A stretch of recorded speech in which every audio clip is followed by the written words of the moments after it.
Så, vi kan komma. Hallå! Får du locka och prata med din hund?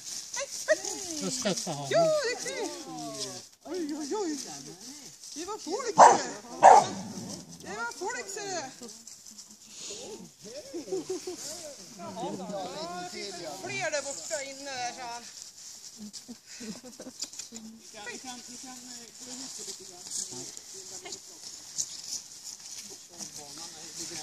Ja, just. Jag sprang om mig lite, sa han. Så kändes det lite bättre sen.